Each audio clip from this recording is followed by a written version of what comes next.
কোনো ব্যক্তির নির্মাণ হয় কিভাবে?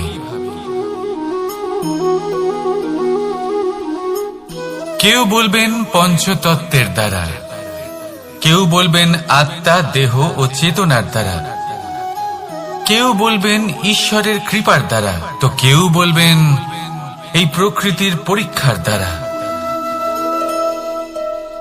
না, মানুষের নির্মাণ হয়ে থাকে বিশ্বাস দ্বারা। ব্যক্তি তখনই গড়ে ওঠেন যখন ব্যক্তিত্ব থাকে, ঠিক কিনা? আর ব্যক্তিত্ব তখনই হবে আর সেরকমই হবে যেরকম বিশ্বাস আপনি নিজের উপরে রাখবেন। যদি আপনি মনে করেন আপনি বিষের ন্যায় হবেন, তাহলে আপনি বিষাক্তই হবেন। যদি আপনি এটা মনে করেন যে আপনি অমৃতের ন্যায় হবেন, তাহলে আপনি অমরই হয়ে যাবেন। যদি আপনি নিজের উপরে বিশ্বাস রাখেন যে আপনি সংসারের সব থেকে উঁচু পর্বতের শিখরে পৌঁছতে পারবেন, তাহলে আপনি অবশ্যই পৌঁছবেন। যদি আপনার এরকম মনে হয় যে আপনি এরকম কখনো করতে পারবেন না, তাহলে এরকম কখনোই হবে না। ভেবে দেখবেন, বিশ্বাসের মধ্যেই বিশ্ব বাস করে থাকে, তো আপনার অস্তিত্ব কেন করবে না? যেমন বিশ্বাস আপনি নিজের উপরে রাখবেন, তেমনই আপনি হয়ে উঠবেন। সেই জন্য নিজের উপরে বিশ্বাস রাখুন, আর হ্যাঁ, ভালোবেসে বলুন রাধা রাধা। শত্রুতা। একজন মানুষ অন্য মানুষের সাথে শত্রুতা করে বসেন, দুজন ঘনিষ্ঠ বন্ধু। এমনও এক সময় আসতে পারে যখন এনারা একে অপরের শত্রু হয়ে ওঠেন। এর অনেকগুলো কারণ হতে পারে, কিন্তু মূল কারণ হল আলোচনা। আগে হ্যাঁ, আপনি যদি কারোর বিষয়ে আলোচনা করেন তাহলে সে আপনার শত্রু হয়ে যেতে পারে। এবার মনে একটা প্রশ্ন আসতে পারে যে এটা কিভাবে সম্ভব হতে পারে? আলোচনা, এটা তো অত্যন্ত জরুরি। যদি আমি নিজের বন্ধুর খারাপ কাজের বিষয়ে আলোচনাই না করি, তাহলে সে শুধরবে কি করে? এ কথা সত্যি যে আলোচনা আবশ্যক, কিন্তু তার থেকেও বেশি গুরুত্বপূর্ণ এবং আবশ্যক হলো আপনার এই সিদ্ধান্ত। সিদ্ধান্ত এটাই যে আপনার এই আলোচনা কোন স্থানে করবেন। যদি এটা সবার সামনে করবেন ভাবেন, তাহলে তা অপমানও হয়ে যেতে পারে। যদি এটা আলাদাভাবে করেন, তাহলে তা পরামর্শ হয়ে যায়। অপমান কেউ স্বীকার করতে পারেন না, কিন্তু পরামর্শ সকলের ভালো লাগে। তাহলে যদি আপন কারোর জন্য ভালো কিছু চান, কাউকে শুধরে দিতে চান, আর আপনার মনে হয় আলোচনা আবশ্যক, তাহলে সর্বপ্রথম সময়, পরিস্থিতি আর স্থানের কথা মনে রাখবেন, নয়তো এই আলোচনা আপনাকে খুব ভোগাতে পারে। তাহলে আসুন আমার সাথে ভালোবেসে বলুন রাধা রাধা। আপনার জীবনেও কি সমস্যা রয়েছে? অবশ্যই থাকবে। প্রত্যেকের জীবনেই সমস্যা থাকে। প্রত্যেক মানুষ জিজ্ঞাসাও করেন যে এই সমস্যা আসলে কি আর কেন আসে জীবনে।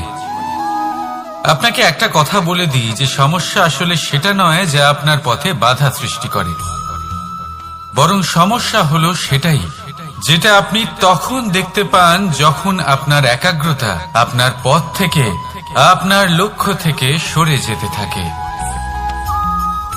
আর এই সমস্যাগুলি দূর করার জন্য, এর সমাধান করার জন্য একটাই পথ আছে, নিজের সমস্ত ভাবনা আরো একবার একাগ্র করুন নিজের পথের দিকে, নিজের লক্ষ্যের দিকে। আপনার সমস্ত ভাবনা যদি কেন্দ্রীভূত হয় নিজের লক্ষ্যে, তাহলে এই সমস্যা দূরে থাকবে। যদি এরকম না হয়, যদি আপনার মন একটু অন্যদিকে চলে যায়, তাহলে এই সমস্ত সমস্যা আবার সামনে চলে আসে আর বাড়তেও থাকে। দেখুন, যেখানে আপনার লক্ষ্য রয়েছে, বাণ যদি সেখানেই চালাতে হয়, তাহলে দৃষ্টি তো সেদিকেই রাখতে হবে। তবেই তো আপনি সেই লক্ষ্য ভেদ করতে পারবেন। সেই জন্য মনে রাখবেন, সর্বদা লক্ষ্য রাখবেন নিজের পথে, সেই পথেই সামনে এগোতে থাকুন নিজের লক্ষ্যের দিকে। আপনি যত সামনে এগোতে থাকবেন এই সমস্যা তত পিছিয়ে যাবে। তাহলে আসুন আমার সাথে ভালোবেসে বলুন, রাধা রাধা। এই পাখিরা সত্যি খুব সুন্দর, আমার খুব ভালো লাগে।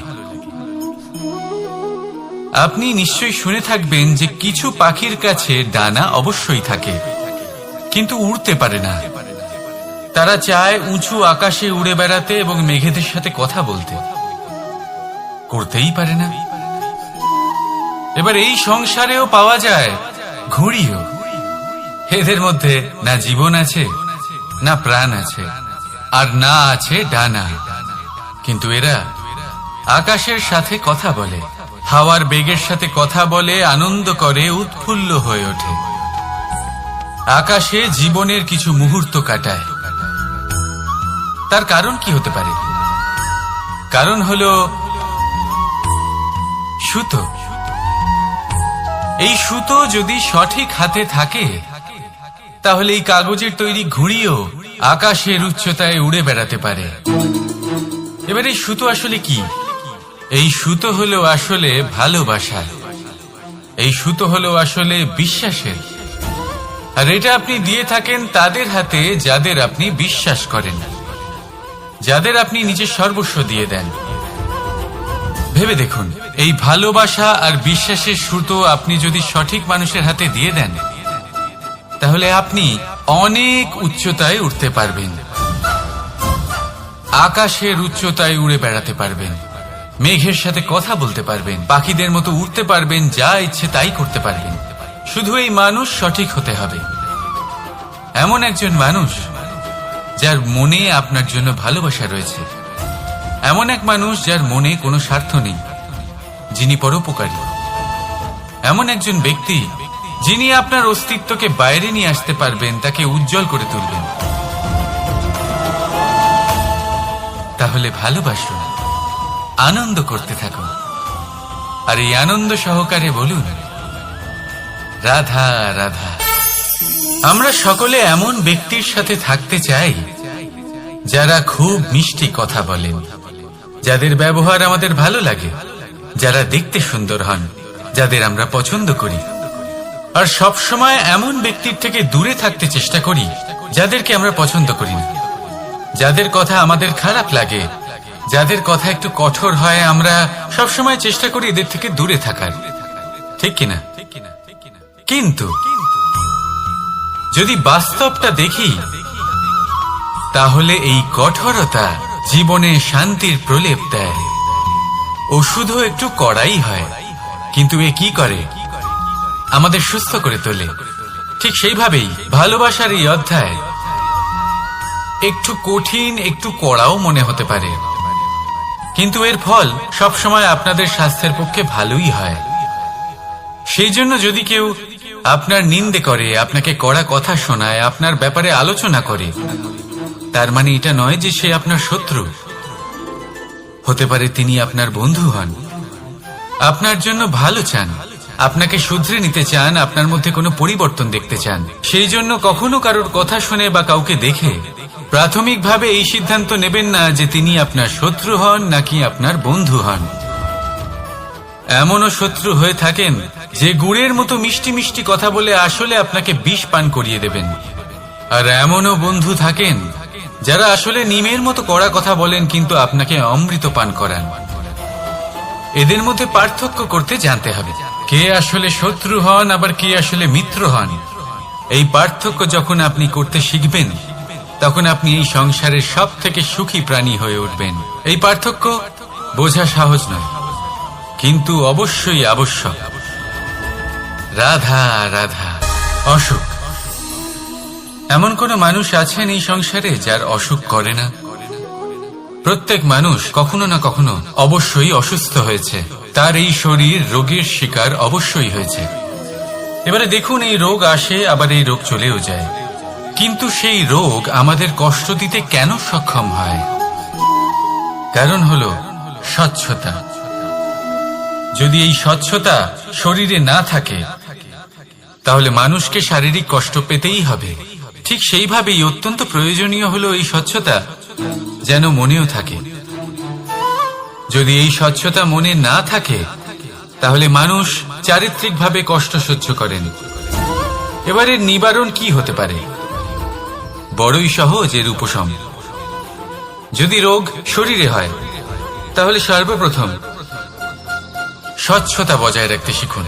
এই শরীরকে পরিষ্কার রাখতে শিখুন। বিচক্ষণতার সাথে এই রোগের সম্মুখীন হন। ভয় পাবার কোনো দরকার নেই। ব্যায়াম করতে থাকুন, সব ঠিক হয়ে যাবে। সেইভাবেই যদি এই অসুখ মনে হয় তাহলে কি করা যায়? সর্বপ্রথম তার আধারের উপরে নজর দিন। আপনার এই আধারই হলো আপনার আহার। যা আপনি আহার করবেন সেরকমই মানুষ হয়ে উঠবেন। সেইভাবেই আপনি যেরকম ভাবেন সেরকমই মানুষ হয়ে উঠবেন। সেই জন্য নিজের ভাবনাকে শুভ করুন, নিজের দৃষ্টিভঙ্গিকে শুভ করে তুলুন। সবকিছু সঠিক হবে। আপনার আমার সবার মধ্যেই এক রাক্ষস বাস করে। তার সম্মুখীন হন, তাকে পরাস্ত করুন। তাহলে এই রোগ সে শরীরেই হোক বা মনের মধ্যে, যদি সঠিক সময় তাকে আটকানো না যায় তাহলে যে কোনো সময় তা মহামারীর রূপ ধারণ করবে। সেই জন্য সাবধানে থাকুন, সুস্থ থাকুন। তাহলে আসুন আমার সাথে ভালোবেসে বলুন, রাধা রাধা। সংসারে সকলের মনে বাসনা থাকে তারা যেন ধন অর্জন করতে পারেন। সবাই তার জন্য চেষ্টাও করেন। একটি অত্যন্ত ছোট শিশুও যখন সে কোনো উপহার পায় তার থেকে সে অবশিষ্ট ধন সঞ্চয় করতে চেষ্টা করে। কারণ আমরা ভাবি যে সংগ্রহ করলে আমরা ধনী হয়ে উঠতে পারবো, ধনবান হয়ে উঠতে পারবো। এবার এটাই কিন্তু গুণের ক্ষেত্রেও প্রযোজ্য।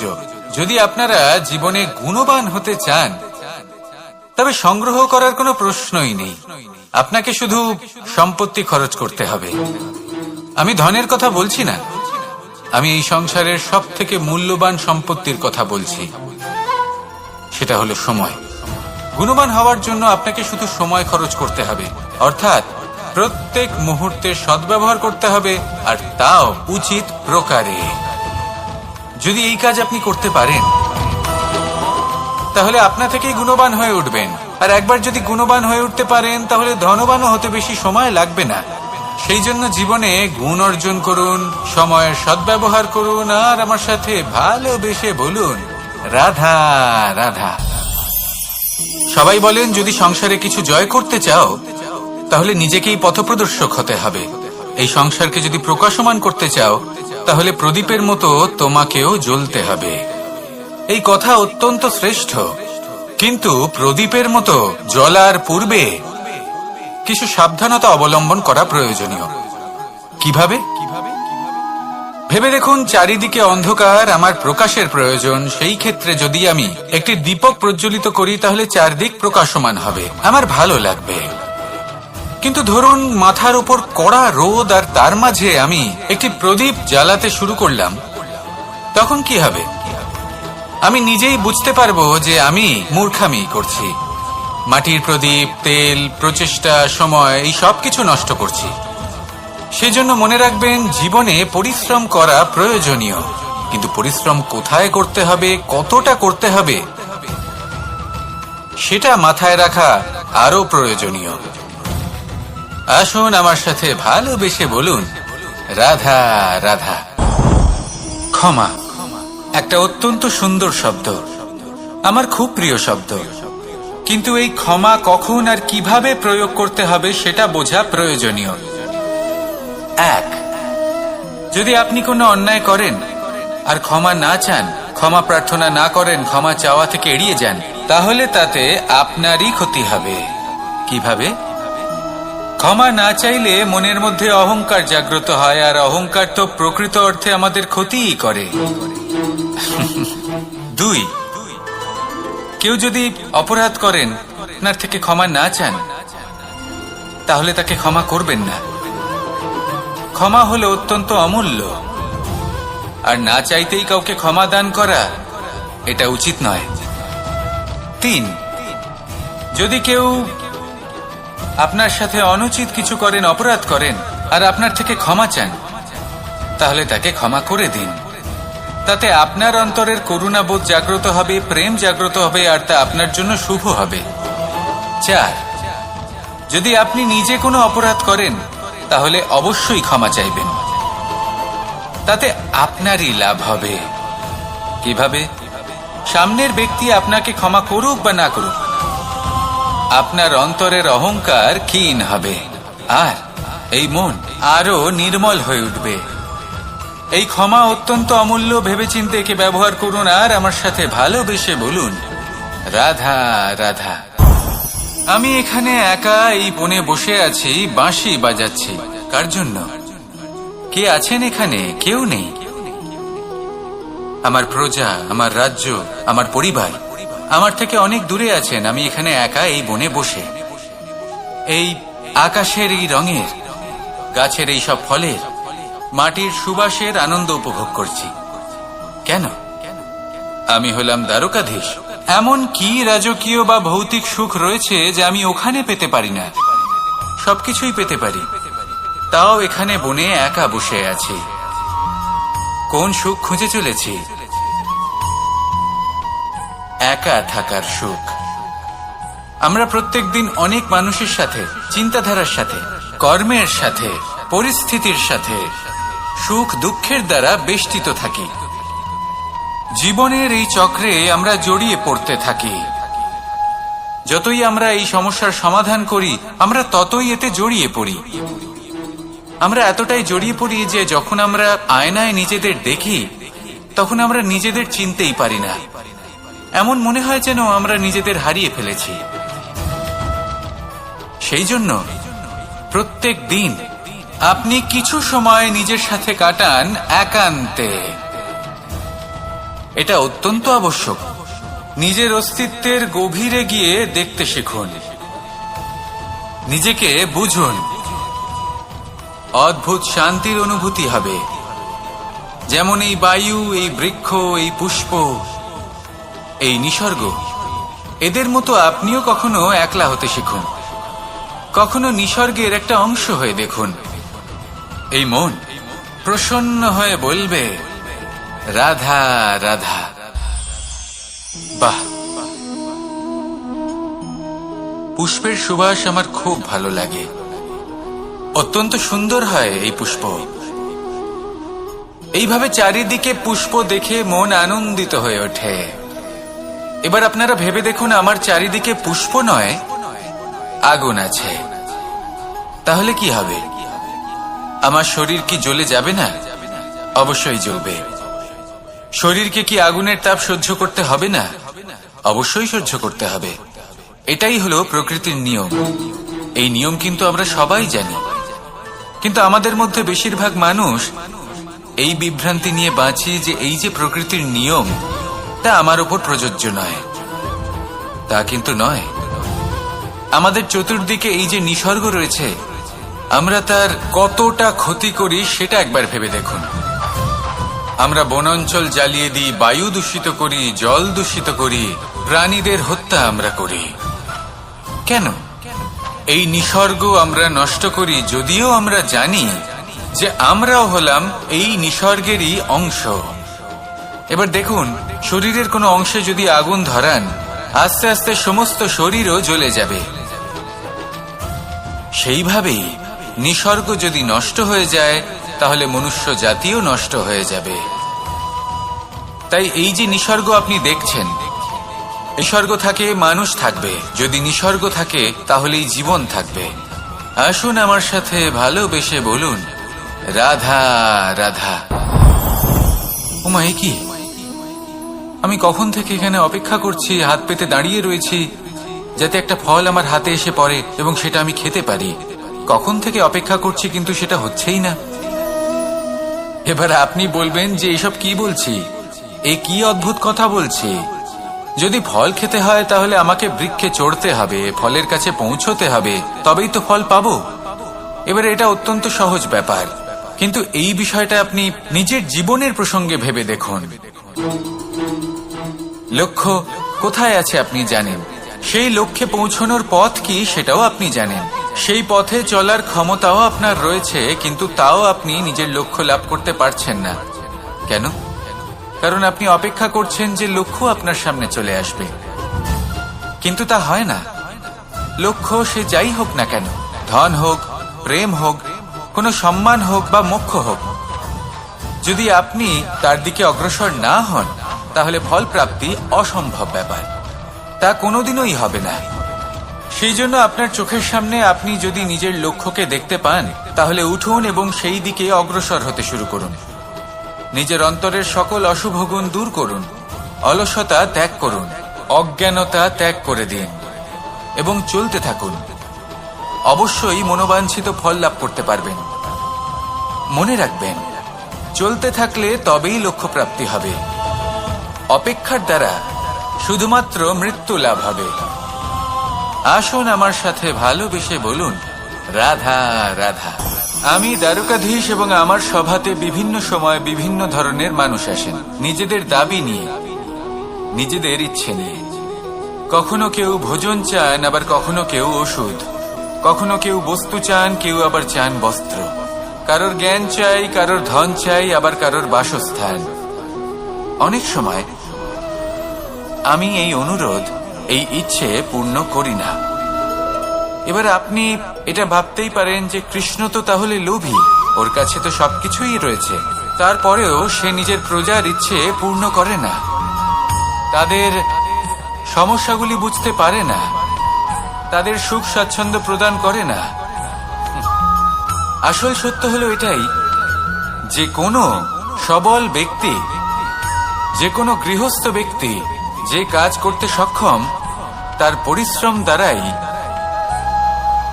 নিজের প্রয়োজনগুলি এবং ইচ্ছেগুলি পূরণ করা উচিত। এটা অত্যন্ত প্রয়োজনীয়। আর এগুলো তিনি করতে পারেন শিল্প, ব্যবসা, আচরণ অথবা জ্ঞানের ভিত্তিতে। এই পথে চলতে হবে, পরিশ্রম করতে হবে, তবেই সে কিছু অর্জন করতে পারবে। এবার এমন কোনো ব্যক্তি যার এই সব কিছুতে কোনো রুচি নেই, যে কিছুই করতে চায় না, সে কিছুই অর্জন করতে পারবে না। এবার এরকম কোনো ব্যক্তিকে যদি আমি কোনো বস্তু প্রদান করি তাহলে কি হবে? সে পরাধীন হয়ে যাবে, আর সেটা উচিত হবে না। যখনই দান করবেন তা ভাবনা চিন্তা করে এমন ভাবে দান করবেন যাতে সামনের ব্যক্তি স্বাধীন হতে পারেন, পরাধীন নয়। আসুন আমার সাথে ভালোবেসে বলুন, রাধা রাধা।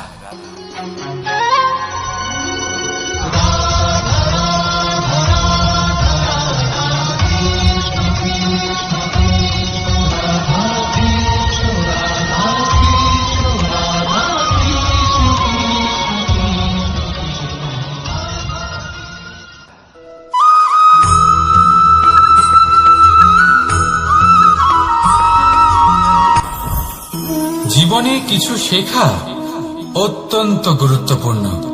এবার কি কি শিখতে হবে সেই সব শেখানোর জন্য অনেক শিক্ষক রয়েছেন, কিন্তু কি শিখবেন না আর কি করবেন না এটা আমাদের নিজের অভিজ্ঞতা দিয়ে শিখতে হয়। কিন্তু তার মানে এটা নয় যে যদি আপনাকে শিখতে হয় যে আগুনের তাপ কতটা, আপনাকে আগুনের মধ্যে হাত দিতে হবে। না, অন্য কারোর অভিজ্ঞতা দ্বারাও শিখতে পারেন। প্রশ্ন শুধুমাত্র একটাই যে আপনি কি শিখতে চান নাকি চান না। যদি আপনি এটাই ভাবেন যে আমি শুধুই নিজের অভিজ্ঞতা দ্বারাই শিখতে চাই, তাহলে জীবনকাল ছোট মনে হবে, অনেক কিছুই শিখতে পারবেন না। তাই নিজের সাথে সাথে বড়দের অভিজ্ঞতার দ্বারাও শেখা শুরু করে দিন। এই সংসারের অভিজ্ঞতা দ্বারা শিখতে শুরু করে দিন।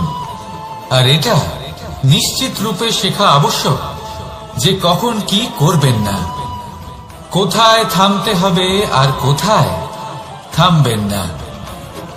তাহলে আসুন আর আমার সাথে ভালোবেসে বলুন, রাধা রাধা।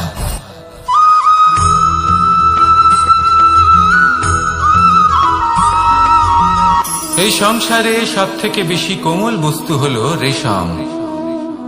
এই রেশম এতটাই কোমল হয় যে এর পুরো একটা থান শুধুমাত্র একটা হাতে ধরা সম্ভব। কখনো ভেবে দেখেছেন এই রেশম কিভাবে হয়? একটি কীট তার লালার দ্বারা উৎপন্ন হয়। এই কীট সেই রেশমকে পাক দিতে থাকে, পাক দিতেই থাকে আর আস্তে আস্তে তার মধ্যেই জড়িয়ে পড়ে। শেষে ওর এই সুন্দর অমূল্য সৃষ্টি রেশমের এই সুতো তার নির্মাণ কার্য পূর্ণ হয়, কিন্তু তাতেই ও নিজে বন্দী হয়ে যায়। নিজেরই মায়াজালের এই বন্দী গৃহে নিজেই ফেঁসে যায়। এবার এই সুতোকে ব্যবহারযোগ্য করে তোলার জন্য এই কীটগুলিকে এই কবচের সাথেই ফুটন্ত জলে ফেলে দেওয়া হয়। এই সংসারে যদি আমাদের স্বপ্ন এই সংসারের দুঃখ হরণ করার জন্য, এই সংসারে সুখ বিতরণ করার জন্য হয়, তবেই আমাদের প্রগতি সম্ভব। যদি আমাদের এই স্বপ্ন শুধুই আমাদের এবং আমাদের স্বার্থ সিদ্ধির জন্য হয়, তাহলে এই স্বপ্ন আমাদের অন্ধ করে দেবে, আমাদের অন্ধকারের পথে নিয়ে যাবে, আর আমরাও সেই কীটের মতো হয়ে যাব। নিজেদেরই মায়াজালে আমরা নিজেই ফেঁসে যাব, আর শেষে আমরা যদি কিছু লাভ করি তা হবে একাকিত্ব, অন্ধকারময় মৃত্যু। তাই স্বপ্ন অবশ্যই দেখুন, কিন্তু এমন ভাবে স্বপ্ন দেখবেন না যে তার এই বন্দিগৃহে আপনি নিজেই ফেঁসে গেলেন। স্বপ্ন দেখুন পরোপকারে।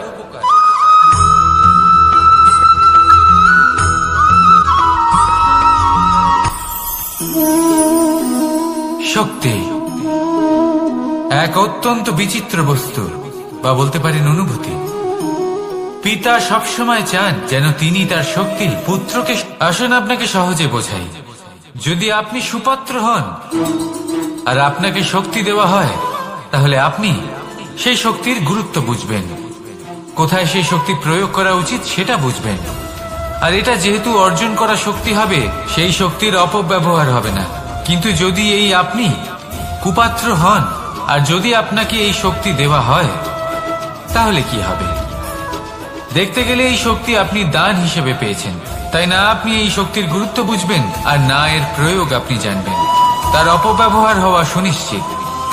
তাই যদি আপনি কোনো শক্তি অর্জন করতে চান, তাহলে আগে তার যোগ্য হয়ে উঠুন, পুত্র নয় পাত্র হয়ে উঠুন।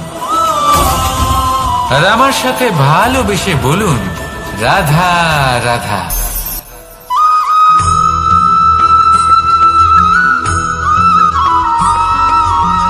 এই সংসারে প্রত্যেক মানুষ এটাই চান যে তিনি যেন ধনবান হন, আর্থিক অবস্থা তার ভালো থাকে, ওনার বাড়িতে লক্ষ্মীর আগমন হয়। কিন্তু সেটা হবে কি করে, সেটাই হলো প্রশ্ন। কেউ বলেন যে যদি পরিশ্রম করো তাহলে ধন অর্জন সম্ভব, কেউ বলেন যে যদি বিদ্যা লাভ হয় তবেই ধন অর্জন সম্ভব, কেউ বলেন যে যদি বলশালী হও তবেই সম্পন্ন থাকবে।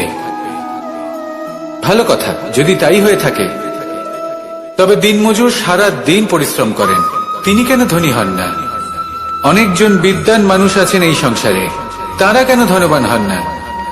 অনেক সংখ্যক বলশালী ব্যক্তি আছেন, তাদের কাছে ধন নেই কেন? তাদের কেন ধনের অভাব হয়? আবার এমনও কিছু মানুষ আছেন যারা পরিশ্রম করেন, তারা দিনমজুর, কিন্তু তারা ধন অর্জন করতে পারেন। কিছু বিদ্বান ব্যক্তি আছেন যাদের কাছে অধিক মাত্রায় ধন রয়েছে, কয়েকজন বলশালী ব্যক্তি রয়েছেন যাদের কাছে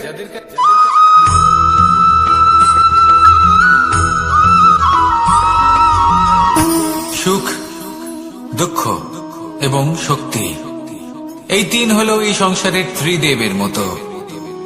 আমাদের জীবনে যা কিছু ঘটছে এই তিনটির ভিত্তির উপরেই হচ্ছে। আসলে এই সংসারের একটা নিয়ম আছে, যখনই আপনি কিছু লাভ করেন, এই সংসার আপনার পরীক্ষা নেয়। এটা জানার জন্য আপনার পরীক্ষা নেয় যে আপনি যা কিছুই লাভ করেছেন, আপনি কি আদৌ সেটার যোগ্য কিনা।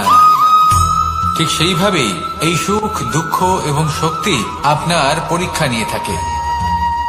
যখন সুখ আসে তখন সে আপনার পরীক্ষা নেয় যে আপনার মধ্যে অহংবোধ জাগ্রত হয়নি তো। যদি অহংবোধ চলে আসে তাহলে সুখ সেখানেই সঙ্গ ত্যাগ করে। দুঃখ আপনার ধৈর্যের পরীক্ষা নিতে থাকে, আর যদি আপনার মধ্যে ধৈর্য না থাকে তাহলে এটা আপনাকে আরো বেশি দুঃখের গভীর অন্ধকারে ঠেলে দেবে।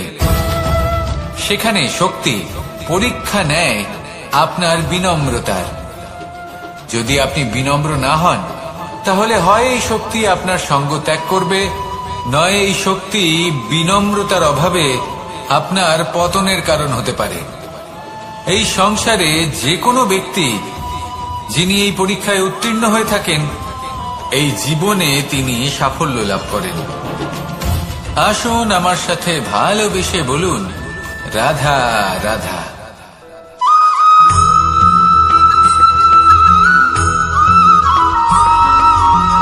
পঞ্চতত্ত্বের মধ্যে দ্বিতীয় তত্ত্ব হল ধরণী, ভূমি, যাকে আমরা ধরণী মাতা বলি। এই ধরণী ধৈর্য ধারণ করে, আর এর উপরেই আমাদের সমগ্র সংসার নির্ভরশীল। কারণ এই ভূমি সহ্য ক্ষমতা রাখে, এর সহ্য ক্ষমতা হল অপরিসীম। সন্তান যতই আঘাত প্রদান করুক না কেন, প্রেম পূর্বক সহ্য করে, আর তার বদলে অমূল্য রত্ন প্রদান করে। সন্তান যদি হাল চালায়, তাহলে তার বদলে তাকে অন্ন প্রদান করে। এটাই হলো ধরণী। এবার এর থেকে আমরা কি শিক্ষা পেতে পারি? এটাই যে কারোর জন্য কিছু করা বা কাউকে কিছু দেওয়া মনে কোনো কামনা ছাড়াই। আর এই কথাটা বুঝে যান, যদি কারোর জন্য কামনা না রেখে বা কোনো পাওয়ার আশা না রেখে কারোর জন্য কিছু করেন বা কারোকে কিছু দেন, যদি এটা আপনি শিখতে পারেন, তবে আপনি ভালোবাসতে শিখে গেছেন। আর সেই জন্যই এই ধরিত্রীকে মাতা বলা হয়। কারণ মাতা শুধু উনি নন যিনি গর্ভে সন্তানকে ধারণ করেন, মাতা তো উনিও যিনি জীবন বাঁচতে শেখান, যিনি জীবন বাঁচার উদাহরণ প্রদান করেন। তাহলে ধরণীর থেকে এই নিঃস্বার্থ ভাব শিখুন, নিঃস্বার্থ ভালোবাসা শিখুন, আর এই ভালোবাসার সাথেই বলুন, রাধা রাধা।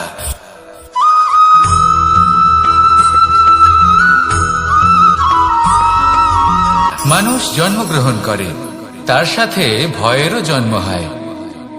ছোটবেলা থেকেই আমাদের মনে কোনো না কোনো প্রকারের ভয় থেকেই যায়। কেউ এই বিষয়ে ভয় পায় যে তার কোনো বস্তু তার থেকে দূরে চলে যাবে, কেউ এই বিষয়ে ভয় পায় যে আমি নিজেকে হারিয়ে ফেলব, কেউ এই ভেবে ভয় পায় যে আমার প্রিয়জনেরা তারা যেন আমার থেকে দূরে না চলে যায়, কেউ এই ভেবে ভয় পায় যে আমরা যেন পথ না হারিয়ে ফেলি, আদি ইত্যাদি। কিন্তু সত্যি কথা বলতে ভেবে দেখুন, এই ভয় বাস্তবে কি? শুধুই একটা মনস্থিতি, আর কিছুই নয়। যা কিছু আপনি জীবনে পেয়েছেন তা একদিন আপনাকে হারাতে হবে। এই জীবন হলো আপনারই, কিন্তু তাও একদিন সমাপ্ত হবে। তাই ভয় পেয়ে কি লাভ? এই ভয় শুধু আপনাকে জীবন যাপন করা থেকে বাধা দিচ্ছে, আর কিচ্ছু নয়। পথ হারিয়ে ফেললেই বুঝতে পারবেন যে নতুন পথ কিভাবে বানাতে হয়। কিছু মানুষকে জীবন থেকে হারালে তবেই আপনি বুঝবেন যে আপনার আপনজনকে। এই ভয়ের কারণে ভীত হয়ে থাকবেন না। এই তারা নক্ষত্র অন্ধকারের অভাবে গুরুত্ব হারায়। শিবকেও মহাদেব হওয়ার জন্য বিষপান করতে হয়েছিল। প্রত্যেক পরিস্থিতি, প্রত্যেক সাফল্য আপনার পরীক্ষা নেবে, তাতে উত্তীর্ণ হওয়া হলো আপনার কর্ম। যখনই আপনি ভয় পাবেন বা সংকটের সম্মুখীন হবেন, তখন সাহসের সাথে তার সম্মুখীন হন। মনে রাখবেন, যে সম্মুখীন হতে জানে, সাফল্য তার সাথে সবসময় থাকে। আসুন আর আমার সাথে ভালোবেসে বলুন, রাধা রাধা।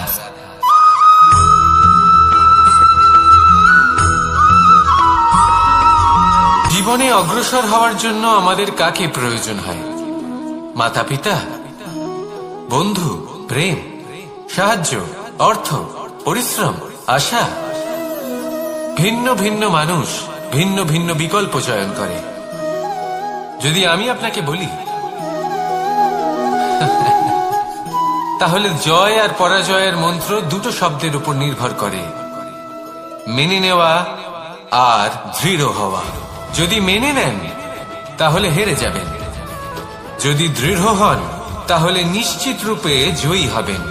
যদি কখনো আপনি ক্লান্ত হয়ে ওঠেন, আপনি দুঃখী হন, পুরোপুরি ভেঙে পড়েছেন, তখন মেনে নেবেন না যে আপনি ভেঙে পড়েছেন, নয়তো হেরে যাবেন।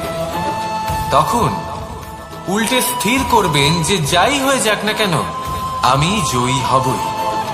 আর আপনি দেখবেন যে জয় নিশ্চিত রূপে আপনার কাছেই আসবে। তাহলে এই কথা মনে রাখবেন আর আমার সাথে ভালোবেসে বলবেন, রাধা রাধা।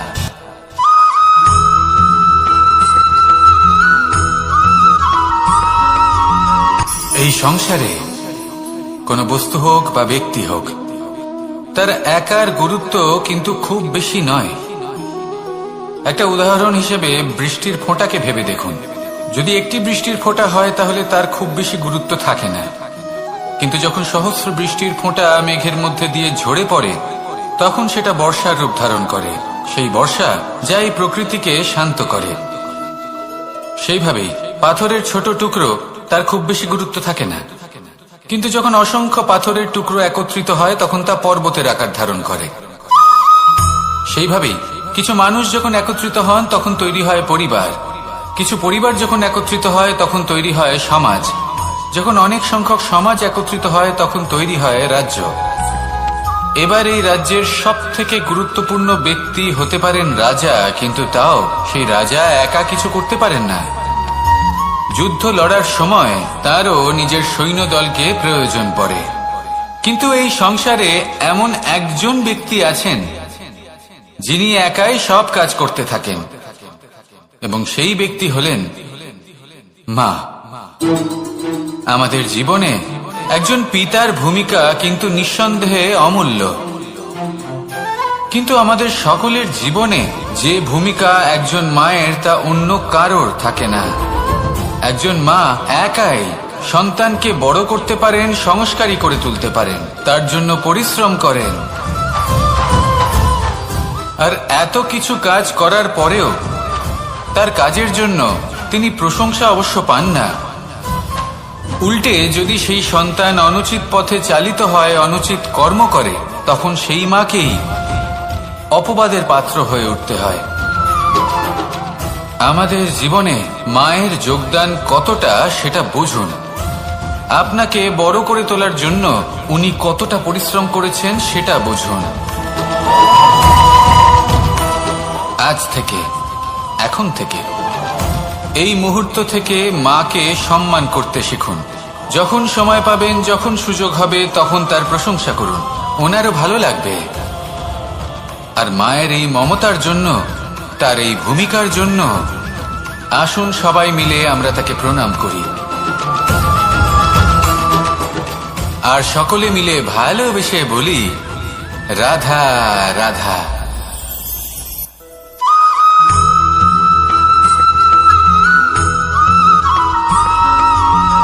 এই সংসারের সব থেকে গুরুত্বপূর্ণ তত্ত্ব কোনটা? প্রথম হলো সময়। জন্ম থেকে মৃত্যু পর্যন্ত এই যে সময়, এটাই তো হলো জীবন। দ্বিতীয় হলো জীবন, যাতে আমরা সময়ের সদ্ব্যবহার করি, শ্রেষ্ঠ থেকে শ্রেষ্ঠতর কাজ করার চেষ্টা করি। বহু বছরের এই পরম্পরা, এই সংস্কৃতিকে এগিয়ে নিয়ে যাওয়ার চেষ্টা করি। এই সংসারে আমরা অংশগ্রহণ করতে চেষ্টা করি। তৃতীয় হলো ধন, সেই ধন যা প্রত্যেক ব্যক্তি অর্জন করতে চেষ্টা করেন। এবার এই তিনটি তত্ত্বের মধ্যে একটা সামঞ্জস্য আছে, সমান ব্যাপার আছে। সে ধনই হোক বা সময় হোক বা হোক জীবন। আর সেই সমান ব্যাপার হলো যে যদি আপনি এটা গণনা করতে থাকেন তাহলে তা কমতে থাকে, যদি আপনি এটা ব্যবহার করেন তাহলে তা বাড়তে থাকে। একে সংগঠিত করে রাখতে চেষ্টা করলে এ হাত থেকে ফসকে যায়, কিন্তু যদি আপনি একে সামলে রাখতে শিখে যান তাহলে এমন কাজ করবেন যাতে সংসারের সাথে সাথে পরবর্তী প্রজন্ম লাভবান হবে। যদি কিছু শিখতে চান তাহলে সামলাতে শিখুন, গণনা করা বা সংগঠিত করা নয়। আসুন আর আমার সাথে ভালোবেসে বলুন, রাধা রাধা।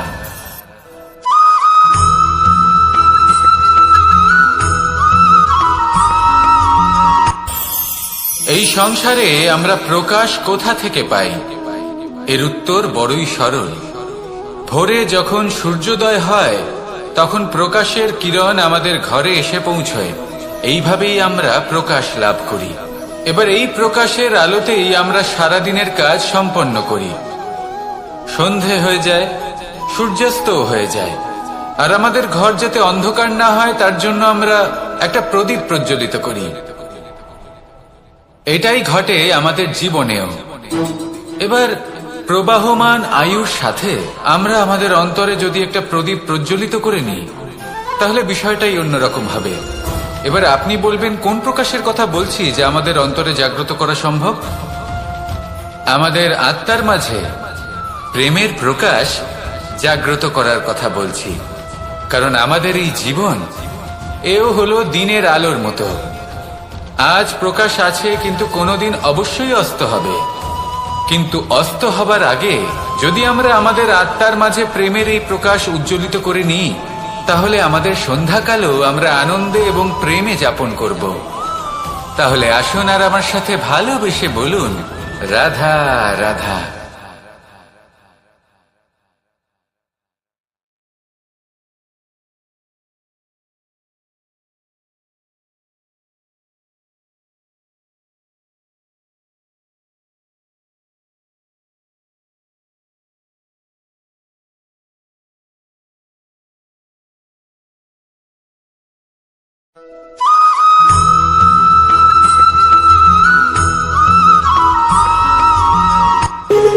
যখন মানুষের মৃত্যু হয় তখন কি হয়? অনেক সংখ্যক মানুষ শোক পালন করতে চলে আসেন। যে ব্যক্তি মৃত্যু লাভ করেছেন তার অনেক বস্তু থাকে যেগুলো তার প্রিয়, যেগুলো তিনি ব্যবহার করেছেন। তার শয্যা, তার বস্ত্র, তার আভূষণ সবকিছু তার থেকে বিচ্ছিন্ন করা হয় এবং খালি হাতে তাকে শ্মশানের উদ্দেশ্যে রওনা করা হয়। আমি আপনাকে এই প্রশ্ন করতে চাই, আপনি এই সংসারে কি অর্জন করেছেন? ধন সম্পত্তি, বস্ত্র, আভূষণ, এই সব কিছু যে আপনি অর্জন করেছেন, আপনার মৃত্যুর পরে তা আপনার থেকে দূর হয়ে যাবে।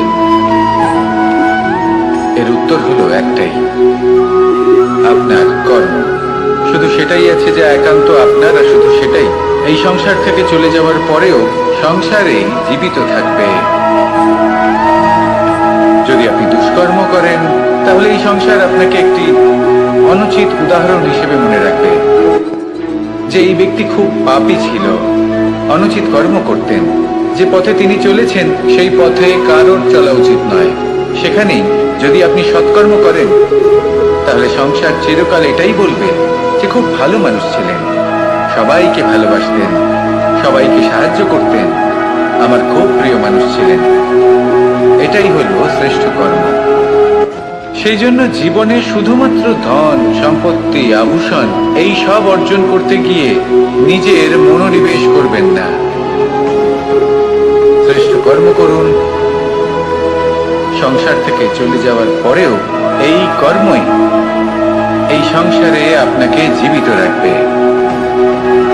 আসুন আমার সাথে ভালোবেসে বলুন, রাধা রাধা।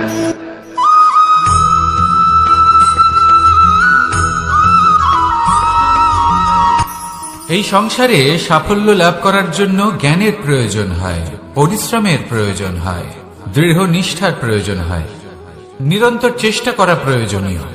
কিন্তু আরো কিছু আছে যা অত্যন্ত প্রয়োজনীয় এবং গুরুত্বপূর্ণ। তা হলো ভালো বন্ধু। তাদের থাকা অত্যন্ত প্রয়োজনীয়। যদি ভালো বন্ধু থাকে, তাহলে সময় এলে তারা ঢাল হয়ে আপনাকে সুরক্ষা করবেন। সময় এলে অস্ত্রের মতো শত্রুকে সংহারও করবেন। যদি তিনি জ্ঞানী হন, তাদের মধ্যে সদ্গুণ থাকে, তাহলে এই সব গুণ আপনার মধ্যেও প্রবেশ করবে। তাহলে সাফল্যের জন্য ভালো বন্ধু পাওয়া অত্যন্ত প্রয়োজনীয়। কিন্তু শুধু বন্ধু কেন, ভালো শত্রুও থাকা প্রয়োজনীয়। এবার আপনি ভাববেন, এ আমি কি বললাম? যদি আপনার জীবনেও ভালো অর্থাৎ শক্তিশালী শত্রু থাকে, তাহলে আপনিও শক্তিশালী হতে থাকবেন। এই শত্রু আপনাকে প্রেরিত করবে আরো বেশি শক্তিশালী হয়ে ওঠার। কখনো কোনো হরিণকে দেখুন, তীব্র গতিতে দৌড়তে থাকে। কেন তীব্র গতিতে দৌড়য়? এই কারণে নয় যে কোথাও তার জন্য মধুর ঘাস অপেক্ষা করে রয়েছে, না। সে এই কারণে তীব্র গতিতে দৌড়য় কারণ সেটা না করলে তার পেছনে একটি সিংহ আছে যে ওকে নিজের ভোজন করে ফেলবে। তাই জীবনে বিপদ, সংকট এই সবকিছুও হলো অত্যন্ত গুরুত্বপূর্ণ। তার সম্মুখীন হতে শিখুন আর আমার সাথে ভালোবেসে বলুন, রাধা রাধা।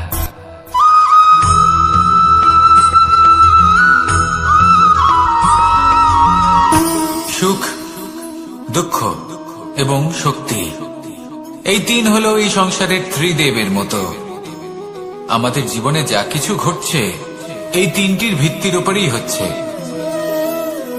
আসলে এই সংসারের একটা নিয়ম আছে, যখনই আপনি কিছু লাভ করেন এই সংসার আপনার পরীক্ষা নেয়। এটা জানার জন্য আপনার পরীক্ষা নেয় যে আপনি যা কিছুই লাভ করেছেন আপনি কি আদৌ সেটার যোগ্য কিনা। ঠিক সেইভাবেই এই সুখ, দুঃখ এবং শক্তি আপনার পরীক্ষা নিয়ে থাকে। যখন সুখ আসে তখন সে আপনার পরীক্ষা নেয় যে আপনার মধ্যে অহংবোধ জাগ্রত হয়নি তো। যদি অহংবোধ চলে আসে তাহলে সুখ সেখানেই সঙ্গ ত্যাগ করে। দুঃখ আপনার ধৈর্যের পরীক্ষা নিতে থাকে, আর যদি আপনার মধ্যে ধৈর্য না থাকে তাহলে এটা আপনাকে আরো বেশি দুঃখের গভীর অন্ধকারে ঠেলে দেবে। সেখানে শক্তি পরীক্ষা নেয় আপনার বিনম্রতার। যদি আপনি বিনম্র না হন তাহলে হয় এই শক্তি আপনার সঙ্গ ত্যাগ করবে, নয় এই শক্তি বিনম্রতার অভাবে আপনার পতনের কারণ হতে পারে। এই সংসারে যে কোনো ব্যক্তি যিনি এই পরীক্ষায় উত্তীর্ণ হয়ে থাকেন এই জীবনে তিনি সাফল্য লাভ করেন। আসুন আমার সাথে ভালোবেসে বলুন, রাধা রাধা।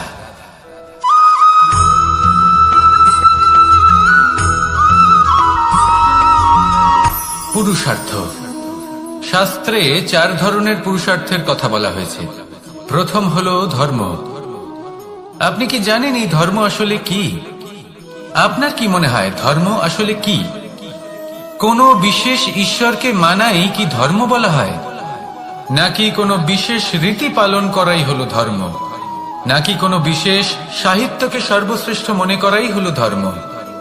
না, ধর্ম হলো সেটা যাকে ধারণ করা যেতে পারে, আর ধারণ শুধু সেটাই করা যায় যা পবিত্র।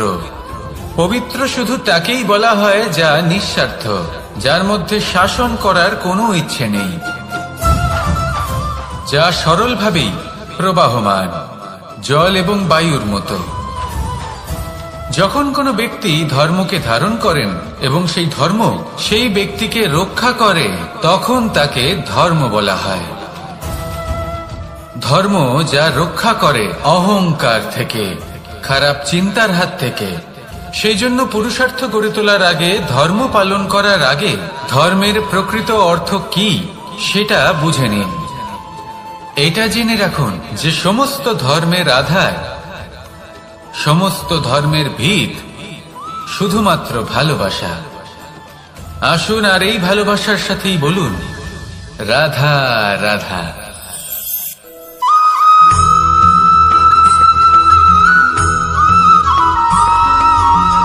এই সংসারে সব থেকে বেশি কোমল বস্তু হলো রেশম।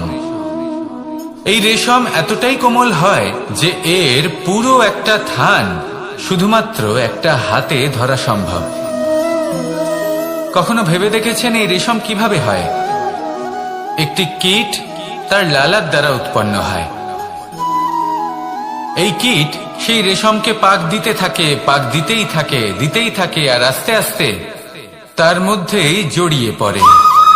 শেষে ওর এই সুন্দর অমূল্য সৃষ্টি রেশমের এই সুতো তার নির্মাণ কার্য পূর্ণ হয়, কিন্তু তাতেই ও নিজে বন্দী হয়ে যায়। নিজেরই মায়াজালের এই বন্দী গৃহে নিজেই ফেঁসে যায়। এবার এই সুতোকে ব্যবহারযোগ্য করে তোলার জন্য এই কীটগুলিকে এই কবচের সাথেই ফুটন্ত জলে ফেলে দেওয়া হয়। এই সংসারে যদি আমাদের স্বপ্ন এই সংসারের দুঃখ হরণ করার জন্য, এই সংসারে সুখ বিতরণ করার জন্য হয়, তবেই আমাদের প্রগতি সম্ভব। যদি আমাদের এই স্বপ্ন শুধুই আমাদের এবং আমাদের স্বার্থ সিদ্ধির জন্য হয়, তাহলে এই স্বপ্ন আমাদের অন্ধ করে দেবে।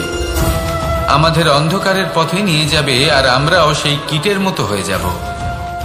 নিজেদেরই মায়াজালে আমরা নিজেই ফেঁসে যাব, আর শেষে আমরা যদি কিছু লাভ করি তা হবে একাকিত্ব, অন্ধকারময় মৃত্যু।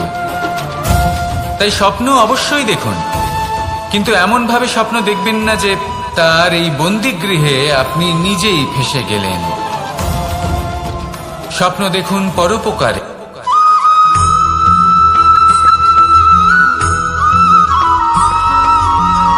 কেউ বলে জীবন খুব ক্ষণস্থায়ী, কেউ বলে জীবন হলো একটা সুন্দর স্বপ্নের মতো, আবার কেউ বলবে জীবন হলো এক কঠোর সত্য। কিন্তু জীবন আসলে কি? জীবন হলো আপনারই প্রতিবিম্ব, একটা দর্পণ।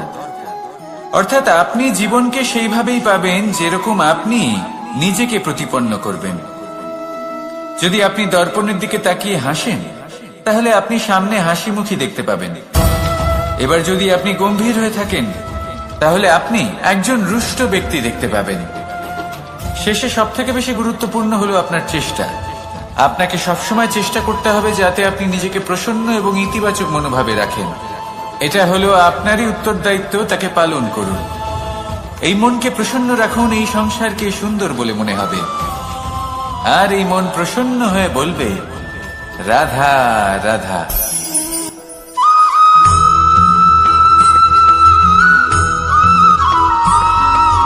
জীবনে যখন কোনো ব্যক্তি নিজের লক্ষ্য প্রাপ্তির জন্য নিরন্তর পরিশ্রম করতে থাকেন, চেষ্টা করতে থাকেন, তখন তিনি কষ্ট অনুভব করেন।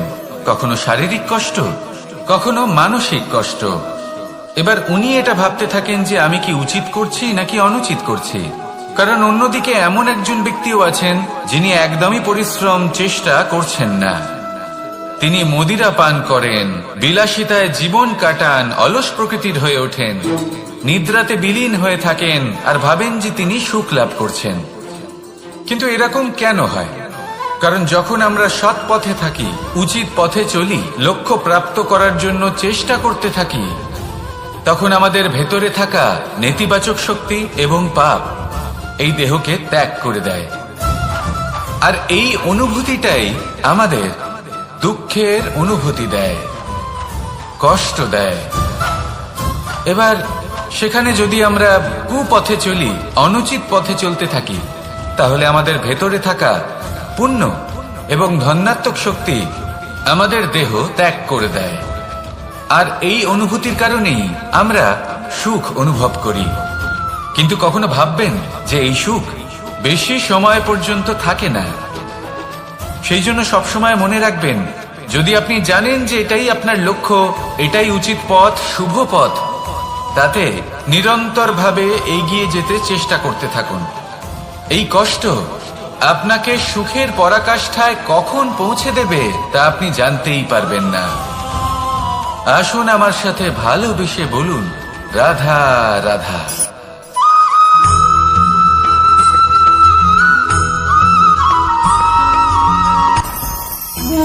ভোজন। এবার ভোজন সংগ্রহ করার জন্য মানুষ কি না করেন, সব সময় চেষ্টা করতে থাকেন।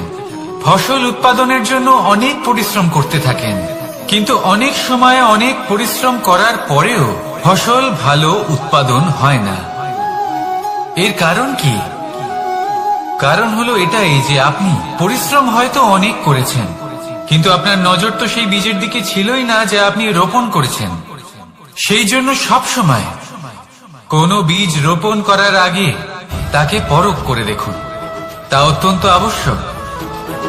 আর সেইভাবেই যখনই কোনো কর্মের প্রশ্ন আসে, তাহলে সেখানে শুধুমাত্র পরিশ্রম যথেষ্ট নয়।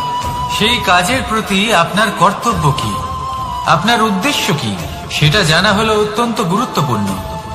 তাই কর্ম করুন, কিন্তু সেই কর্মের প্রতি আপনার যা উদ্দেশ্য তার মাহাত্ম্য বুঝতে চেষ্টা করুন। তাহলে আসুন আমার সাথে ভালোবেসে বলুন, রাধা রাধা।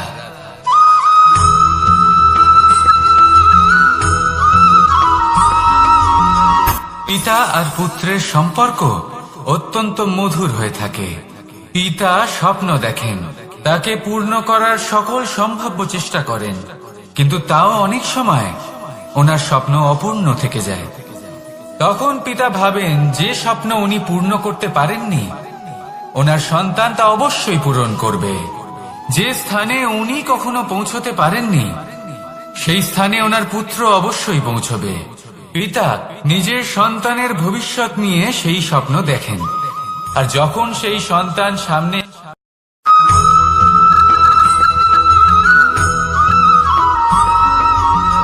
আপনি অবশ্যই কোনো গাছ দেখে থাকবেন যেখানে অনেক ফল রয়েছে। সেই গাছের ডালগুলি নিজে থেকেই নত হয়ে যায়। কেন? যাতে মানুষ, প্রাণী, এরা সকলে যাতে সেই ফল খুব সহজে গ্রহণ করতে পারেন। এটাই হলো প্রকৃতির শিক্ষা, এটাই হলো প্রকৃতির নিয়ম।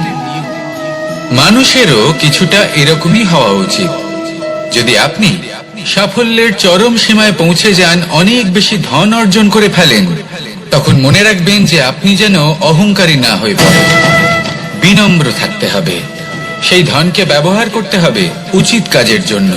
সেই ধনের দ্বারা সমাজের মঙ্গল করা উচিত। সকল মানুষকে সাহায্য করা উচিত যাদের ধনের অভাব আছে। যদি ধনী হওয়া সত্ত্বেও আপনি ধনের সদ্ব্যবহার এই সমাজের মঙ্গলের জন্য, তার ভালোর জন্য না করেন, যদি আপনি ধন দান না করেন, তাহলে এই ধন অহংকার রূপী বিষে পরিণত হয়ে আপনাকেই নাশ করবে। তাই ফলে ভরা গাছের মতো নত হয়ে থাকুন, বিনম্র হয়ে থাকুন। কখনো কখনো এমন সময় আসবে যখন আমাদের আপনজনের থেকে সাহায্য চাইতে হয়। আমরা সাহায্য চাই আর তারা সাহায্য করেও দেন, আমাদের সংকট থেকে মুক্তও করে দেন। কিন্তু যখন এই সময় বদলে যায়, যখন সুখের সময় আমাদের জীবনে আসে, তখন আমাদের মনে একটা অহংবোধ জেগে ওঠে। মনে হয় উপকার আবার কি, সেই ব্যক্তি সাহায্য করেছিলেন তাতে কি, উনি তো নিজের কর্তব্য পালন করছিলেন। সেই ব্যক্তি আমাদের ধন দিয়েছিলেন যখন প্রয়োজন ছিল, তো আমরা সেই ধন তো ফিরিয়ে দিয়েছি, উপকার কিসের? এই ভাবনা অনুচিত। যদি কোনো ব্যক্তি আপনাকে সাহায্য করে থাকে যখন কেউ করেনি, যখন আপনার সব থেকে বেশি প্রয়োজন ছিল, সেই সাহায্য অমূল্য, আর সেটা উপকারী বটে। যদি কেউ উপকার করেন, তাহলে বিনম্র চিত্তে ভালোবেসে আজীবন তার উপকারের প্রতি কৃতজ্ঞ থাকুন। কারণ সত্যি কথা বলতে এই সংসারে উপকার করার মতো ব্যক্তি খুব কম রয়েছেন, আর উপকারীর কথা মনে রাখেন এমন কৃতজ্ঞ ব্যক্তি আরো কম। সেই জন্য জীবনে কৃতজ্ঞ থাকুন, আর আমার সাথে ভালোবেসে বলুন রাধা রাধা। এবার ধরুন আমাকে দ্বারকা থেকে হস্তিনাপুর যেতে হবে, আর পথে আমি প্রত্যেকটা এমন স্থানে দাঁড়াচ্ছি যেখানে আমার মন আপ্লুত করার মতো কোনো দৃশ্য দেখতে পাচ্ছি, বা কোনো ব্যক্তিকে দেখতে পাচ্ছি, বা কোনো প্রসঙ্গ দেখতে পাচ্ছি, বা কোনো নাটক দেখতে পাচ্ছি। তাহলে কি আমি কখনো হস্তিনাপুরে উচিত সময়ে পৌঁছতে পারবো? কখনোই নয়। মানুষকেও ঠিক এই কথাটাই মাথায় রাখতে হবে। মানুষ মনের মধ্যে একটা লক্ষ্য স্থির করেন, সেই পথে অগ্রসর হয়ে পড়েন। এবার সেই পথে এগোতে এগোতে অনেক মানুষজন, অনেক ঘটনা, অনেক সমস্যা চলে আসে, যার ফলে তার মন বিচলিত হয়ে পড়ে। যদি মন বিচলিত হয়ে যায়, তাহলে লক্ষ্যের প্রতি কিভাবে একাগ্রচিত্ত হবেন?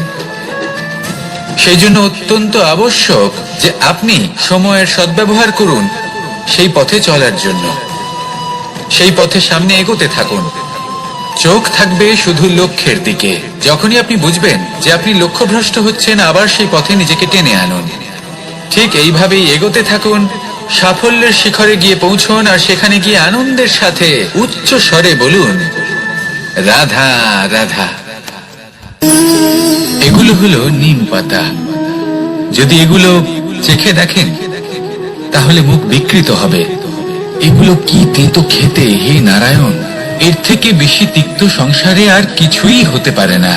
হয়তো আপনি এগুলো ফেলেও দেবেন, কিন্তু যদি এই স্বাদের ঊর্ধ্বে উঠে এই নিমের বিষয়ে আপনারা জানতে চেষ্টা করেন, তাহলে আপনি জানতে পারবেন যে এই নিম কতটা বেশি গুরুত্বপূর্ণ, কত গুরুত্বপূর্ণ ওষুধ, আর আমাদের শরীরের জন্য কতটা বেশি লাভজনক। এই নিম, এর মধ্যে অনেক রোগের উপশম নিহিত রয়েছে। এবার জীবনে আমরা বিভিন্ন মানুষের সাথে পরিচিত হই, নেত্র দ্বারা তাদের দেখি, কিন্তু তাদের আমরা খুব একটা পছন্দ করি না। সেক্ষেত্রে আমাদের কি করা উচিত? অন্তর মন দিয়ে তাদের দেখা উচিত। ওনাদের রূপ রং নয়, ওনাদের ব্যবহার, ওনাদের গুণাবলী দেখা উচিত। কারণ হতে পারে ঠিক যেমন নিম পাতা বাস্তবে খুব তেতো কিন্তু আমাদের শরীরের পক্ষে লাভজনক, সেইভাবেই এইসব মানুষ যাদের দেখলে আমাদের ভালো লাগে না, যাদের রূপ রং আমাদের পছন্দ হয় না, হয়তো সেই মানুষগুলোই আমাদের জীবনকে পূর্ণরূপে পাল্টে দিতে পারেন। হতে পারে তাদের মধ্যে এমন ক্ষমতা রয়েছে, আমাদের সুখ, শান্তি, প্রেরণা প্রদান করতে পারেন, আমাদের দুঃখ হরণ করতে পারেন, আমাদের পথ দেখাতে পারেন। সেই জন্য যখনই কোনো ব্যক্তিকে দেখবেন, চর্মচক্ষু নয় অন্তর্মন দিয়ে দেখবেন, রূপ রং নয় গুণাবলী দেখবেন, মানুষকে আরো ভালোভাবে বুঝতে পারবেন। আর এই মন প্রসন্ন হয়ে বলবে, রাধা। আমি দ্বারকাধীশ এবং আমার সভাতে বিভিন্ন সময় বিভিন্ন ধরনের মানুষ আসেন, নিজেদের দাবি নিয়ে, নিজেদের ইচ্ছে নিয়ে। কখনো কেউ ভোজন চান, আবার কখনো কেউ ওষুধ, কখনো কেউ বস্তু চান, কেউ আবার চান বস্ত্র, কারোর জ্ঞান চাই, কারোর ধন চাই, আবার কারোর বাসস্থান। অনেক সময় আমি এই অনুরোধ, এই ইচ্ছে পূর্ণ করি না। এবার আপনি এটা ভাবতেই পারেন যে কৃষ্ণ তো তাহলে লোভী, ওর কাছে তো সবকিছুই রয়েছে, তারপরেও সে নিজের প্রজার ইচ্ছে পূর্ণ করে না, তাদের সমস্যাগুলি বুঝতে পারে না, তাদের সুখ স্বাচ্ছন্দ্য প্রদান করে না। আসল সত্য হলো এটাই যে কোনো সবল ব্যক্তি, যে কোনো গৃহস্থ ব্যক্তি যে কাজ করতে সক্ষম, তার পরিশ্রম দ্বারাই নিজের প্রয়োজনগুলি এবং ইচ্ছেগুলি পূরণ করা উচিত। এটা অত্যন্ত প্রয়োজনীয়। আর এগুলো তিনি করতে পারেন শিল্প, ব্যবসা, আচরণ অথবা জ্ঞানের ভিত্তিতে। এই পথে চলতে হবে, পরিশ্রম করতে হবে, তবেই সে কিছু অর্জন করতে পারবে।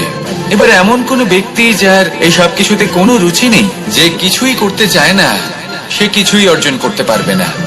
এবার এরকম কোনো ব্যক্তিকে যদি আমি কোনো বস্তু প্রদান করি, তাহলে কি হবে?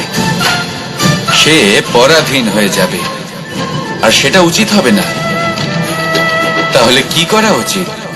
তাকে পথ দেখানো, তাকে বোঝাতে হবে যে কোন পথে চলে তুমি নিজের লক্ষ্য প্রাপ্ত করতে পারবে। শিল্প, জ্ঞান, আচরণ এবং ব্যবসা, এই পথে কিভাবে চলে সেটা শেখাতে হবে।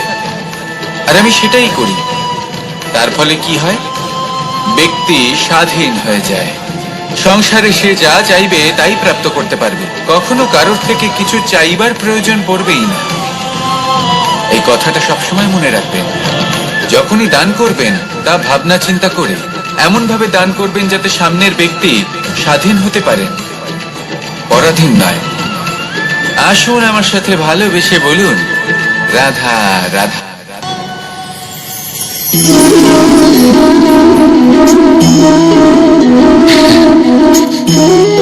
ঘুমের মধ্যে আমরা বিভিন্ন ধরনের স্বপ্ন দেখি, কিছু সুখের, কিছু দুঃখের, কিছু অত্যন্ত ভয়ানক। কিন্তু সত্যি কথা বলতে এর উপর আমাদের কোনো নিয়ন্ত্রণ নেই। কিন্তু আমি এমনও কিছু ব্যক্তিকে দেখেছি যারা খোলা চোখে স্বপ্ন দেখেন এবং তা যাপন করেন। নিজেদের একটা আলাদা স্বপ্ন নগরী আছে ওনাদের, সেখানেই জীবন যাপন করেন। আসল বাস্তবটা কি তাতে ওনাদের কিছুই যায় আসে না। এমন কিছু মানুষ আছেন যাদের কাছে বিন্দুমাত্র জ্ঞান নেই, সে না হয় ঠিক আছে, কিন্তু জ্ঞান এমন ভাবে প্রদান করবেন যে মনে হবে সংসারের সমস্ত জ্ঞান তাদের কাছেই রয়েছে। এমন কিছু মানুষ আছেন যারা ভালোবাসতে জানেন না, আর তাও আমি মেনে নিলাম। কিন্তু কথা এমন ভাবে বলবেন তাতে মনে হবে যেন প্রেমের বিষয়ে সবকিছু শুধুমাত্র ইনিই জানেন।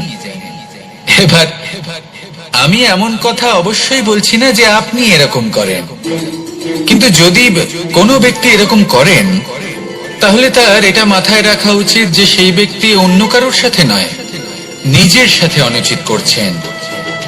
কারণ এমন কাজ করে উনি নিজের দোষ, নিজের অপগুণ সংসারের কাছে নয়, নিজের কাছে লুকোচ্ছেন।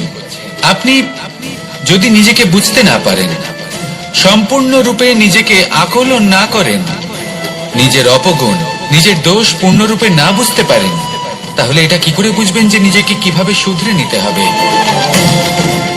আপনাকে নিজের সত্য স্বীকার করতেই হবে, তারপরেই আপনি নিজেকে পরিবর্তন করতে পারবেন। তাহলে স্বপ্নে নয়, বাস্তবে বাঁচুন। বিগত দিনের কিছু কথা মনে পড়ে গেল, এক অদ্ভুত ঘটনা যা অমূল্য শিক্ষা দিয়ে যেতে পারে। বিষয় হলো যক্ষের সাথে যুধিষ্ঠিরের কথোপকথন। একবার যক্ষ যুধিষ্ঠিরকে জিজ্ঞেস করলেন, ওনাকে বললেন যে আমার কিছু প্রশ্নের উত্তর যদি আপনি দিতে পারেন, তাহলে আমি আপনার বাকি ভ্রাতাগণকে আবার জীবিত করে তুলব। সেগুলোর মধ্যে খুব গুরুত্বপূর্ণ আর কঠিন একটা প্রশ্ন ছিল, এই সংসারে সব থেকে শ্রেষ্ঠ আশ্চর্য কোনটি? এই প্রশ্ন আমি আপনাকে জিজ্ঞেস করছি। এবার কেউ বলবেন স্বর্ণ দ্বারা নির্মিত লঙ্কা, এটি হলো সংসারের সব থেকে বড় আশ্চর্য। কেউ বলবেন বরফে ঢাকা সেই পর্বত যা আকাশ স্পর্শ করে। কেউ বলবেন সেই সমুদ্র যার গভীরতা মাপা অসম্ভব ব্যাপার। কেউ বলবেন সেই বায়ু যা আমরা দেখতে পাই না, কিন্তু তা আমাদের জীবন দান করে। সংসারের সব থেকে বড় আশ্চর্য কি, সেই প্রশ্নের উত্তর যুধিষ্ঠির দিয়েছিলেন, আর তা ছিল শ্রেষ্ঠ উত্তর এবং উচিত। উনি বলেছিলেন যে সংসারে প্রতিদিন কোনো ব্যক্তি জন্ম লাভ করেন আর কোনো ব্যক্তি মৃত্যুও লাভ করেন। এবার এই কথাটা সবাই জানেন, সবাই বোঝেন যে যখন জন্মেছি তখন কোনো একদিন আমিও অবশ্যই মৃত্যু লাভ করব। এবার যখন এই কথা প্রত্যেকটা মানুষ জানেন, তখন কেন প্রত্যেক মানুষ এই চিন্তায় থাকেন, এই নিয়ে কষ্ট পান, এই নিয়ে ব্যাকুল হয়ে থাকেন যে উনি একদিন মৃত্যু লাভ করবেন, তার থেকে দূরে পালাতে চেষ্টা করেন? বলেন যে আমি মৃত্যু লাভ করতে চাই না। কেন? যেখানে কোনো না কোনো দিন এটা অবশ্যই হবে। এ হলো ব্রহ্ম সত্য।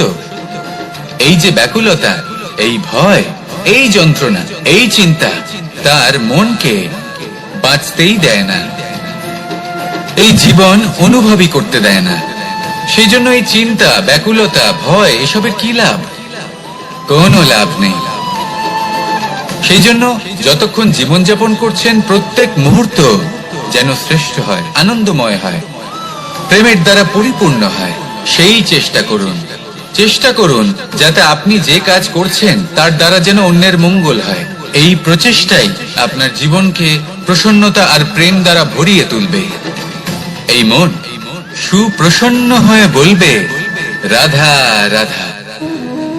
এবার যদি আপনাকে জিজ্ঞেস করা হয় যে সব থেকে বেশি শক্তির অনুভব কোথা থেকে করা সম্ভব, তখন কেউ কেউ বলবেন পুষ্টিকর আহার গ্রহণ করলে, ব্যায়াম করলে।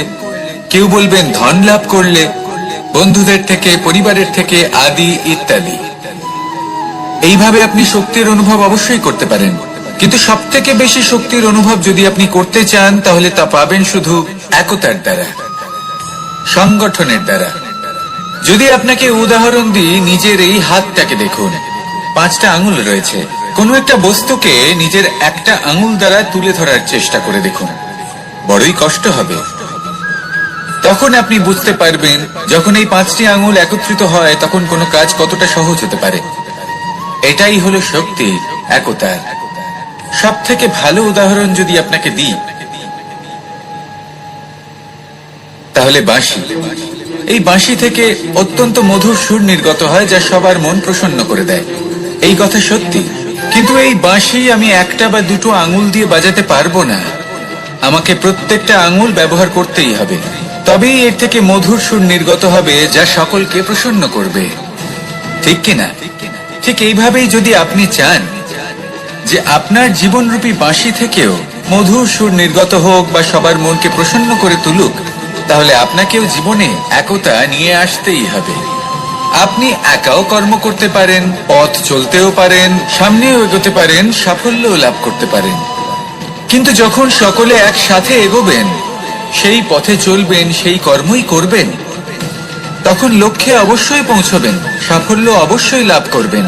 কিন্তু সেই সাফল্য এবং তার আনন্দর সংমিশ্রণটাই একটু অন্যরকম হবে। তাই জীবনে ঐক্যবদ্ধ হন, একসাথে মিলে এগোতে থাকুন, আর আমার সাথে ভালোবেসে বলুন, রাধা রাধা। দুই ধরনের আবেগ রয়েছে যার কোনো মূল্য নেই। আমার কথার অর্থ এটা নয় যে এদের কোনো গুরুত্ব নেই, গুরুত্ব যথেষ্টই রয়েছে, শুধু এদের জন্য আপনাকে কোনো মূল্য দিতে হয় না। প্রথম আবেগ হলো আনন্দ, প্রসন্নতা। এটা আপনি যে কোনো জায়গায় খুঁজে পেতে পারেন যদি আপনি খুঁজে পেতে চান। আপনি কোনো পুষ্পের সৌন্দর্য দেখে প্রসন্ন হতে পারেন, বায়ুর কারণে যখন একটি বৃক্ষ শিহরিত হয় সেটা দেখে আপনি প্রসন্ন হতে পারেন, একটা ছোট্ট শিশুর কলরব শুনেও আপনি প্রসন্ন হতে পারেন, একটা ক্রন্দনরত বালককে হাসিয়ে আপনি প্রসন্ন হতে পারেন। সবকিছু আপনার উপর নির্ভরশীল। সেখানে আরেকটি আবেগ হলো দুশ্চিন্তা। মানুষ বড়ই দুশ্চিন্তা করতে থাকে। আজ আমি এই কাজ করেছি, সেই বিষয়ে চিন্তা। আজ আমি এই কাজ করতে পারিনি, সেই বিষয়ে চিন্তা। কাল আমাকে এই কাজ করতে হবে, সেই নিয়ে চিন্তা। আমি কি সেই কাজটা করতে পারবো, সেই বিষয়ে দুশ্চিন্তা। চিন্তা সর্বত্র রয়েছে, যার জন্য মূল্য দিতে হয় না। যত চান আপনি একত্রিত করতে পারেন। একটা গুরুত্বপূর্ণ কথা মনে রাখবেন, প্রসন্নতা জীবনের একটা নতুন সূত্রপাত। সেখানে দুশ্চিন্তা হলো জীবনের চিতার সমান। এবার এই দুটি আবেগ হলো মূল্যহীন, দুটোই আপনার সামনে আছে। কোনটা চয়ন করবেন আপনি, দুশ্চিন্তা নাকি প্রসন্নতা? সিদ্ধান্ত